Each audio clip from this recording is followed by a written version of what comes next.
Hello, beautiful lightful soul. I haven't connected here with you in a while because I have two new puppies. I will have to show them in a video soon, but I'm really excited about the summit, which will be broadcast live on my channel on July 23rd, 24th, and 25th. So many amazing speakers with great YouTube channels themselves. So check out those who are going live. Lisa Romano did need to pre-record with me, so that is available in the pre-recorded section. I talked with Dr. Vioto. Almost all of the pre-recorded interviews are ready, and these are deep, intimate conversations. So I really would love it if you joined and checked out these conversations leading up to the summit and then the summit. If you can't make all the live dates on my YouTube channel, they will also be put in that portal, the recorded version, so you can watch them at your leisure. But I love connecting with other near-death experiencers. Believe it or not, I've been doing this for about 5 years. In August, my channel will celebrate its 5th birthday. And I've reflected on all the questions that you've asked me and my guest over the years. And one of the toughest questions, and I'm going to go ahead and address that one since this conference is titled Practical Spirituality, is how can I best apply the wisdom of near-death experiences and the wisdom of these types of experiences to my own life? And people ask that frequently, or phrased another way, what's the best way to live? The best way to live, and I'm saying this, my soul, speaking to your soul, is our souls come here, and this is almost like a race, or like we're climbing a mountain. We know it's not going to be easy. We're going to face all kind of challenges. And when we're in the middle of the challenges, they seem overwhelming. The grief seems overwhelming. The loss, the trauma seems overwhelming. But on that soul level, the soul knows that love is all that we take with us and all that remains. So are we making this world a brighter place? Are we healing ourselves? Are we healing others? So first, have great compassion for yourself for being here and going through all the things that you have gone through.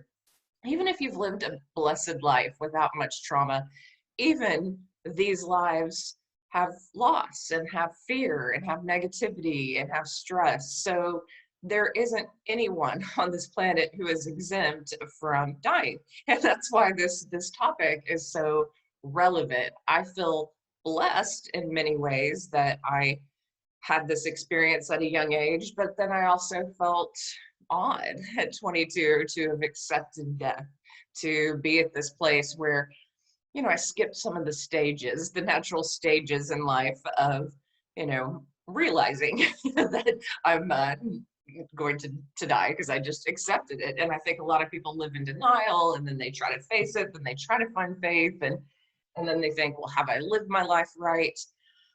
I don't claim to have lived my life correctly in every instance. In fact, I wrote very honestly in my book because I wanted people to know that childhood trauma, sexual trauma, relationship trauma, emotional abuse can affect people in a variety of ways. And even when you've touched that light on the other side, even when you know the spiritual truth of things, when you're under pressure here, when you're backed up against a wall, you're not always going to act in the best possible ways. And there's still healing to be done after a near-death experience. What does the experience teach us, though, about life? It teaches us how to disconnect from all of that. And I'm so grateful for that perspective, because disconnecting from it and going, okay, my soul came here to create. My soul came here to create beauty through writing, through art, through poetry, through different mediums. You know, my soul loves creation. It also loves inspiring others. I mean, that was my mission from the other side, was to go teach and remind others that, hey, if I can do this, you can do this. And that was like, I think my biggest message to students always was, if I could struggle through this upbringing that I had, if I could apply myself and become a teacher and become a professor, you can do whatever you want. You just have to apply that pressure, that manifestation of the goal you want, and walk in that direction, and believe that you can be assisted from the other side. So inspiration and light can flow into our lives in the most beautiful of ways. Service to others is something I talk a lot about because I'm kind of forced through my mission to be in service to others. But what I learned from that is that, oh, aren't I lucky to have had a job where I am helping others? Because as you help others, the light can work through you and your own life can be transformed. Your mood can be transformed. If you're feeling uneasy or upset about your finances or, whatever's going on in your life, the minute you're confronting someone else's issue and you're adding light to it, then you realize, oh, I'm part of a community.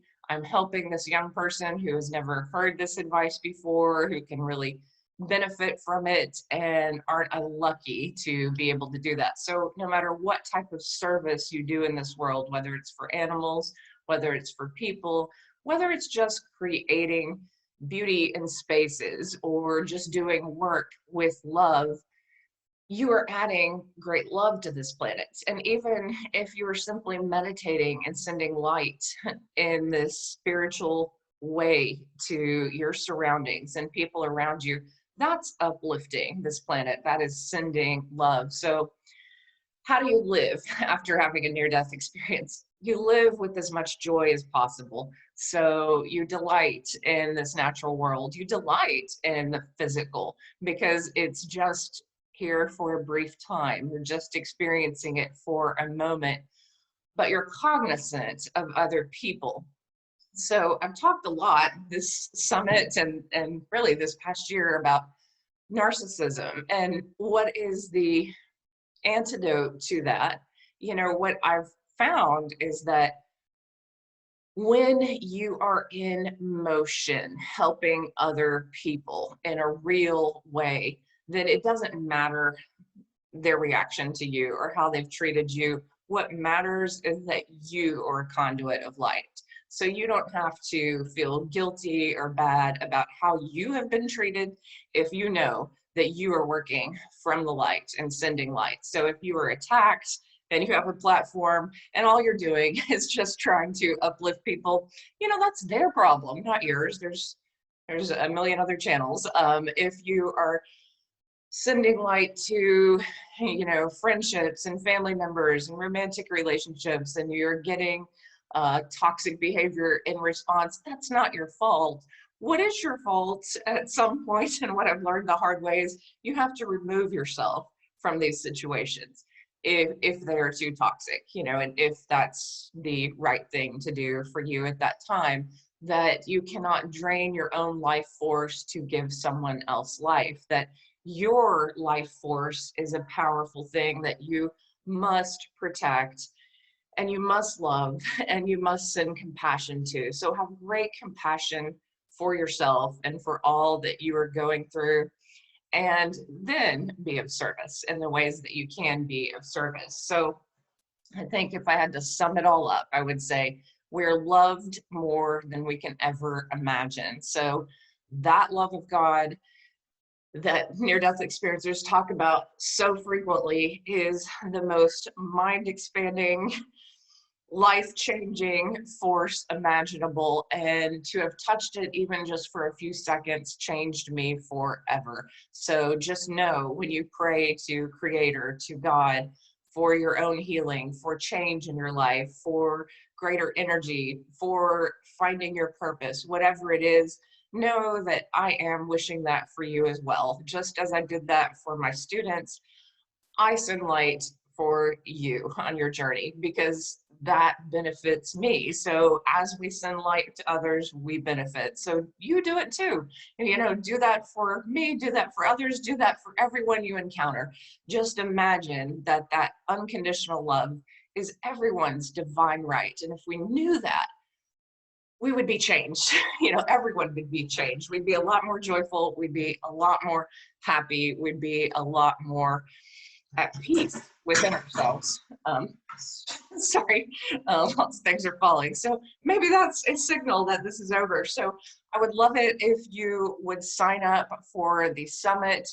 And I would love it, especially if you would support me and purchase the pre-recorded videos because I just didn't want to put a lot of this information out on YouTube. Some of these conversations are intimate, and I want people who really are looking for greater healing and greater connection and more intimate conversations about healing from narcissistic abuse, about how we're cast out of the Garden of Eden, perhaps, and how ancient wisdom can help us reconnect with our body and with greater physical healing, how we can have greater health physically, how we can connect with angels in a way that supports our lives right now. These conversations are practical conversations because it's one thing to be theoretical. I get bored by lots of theory, spiritual theory.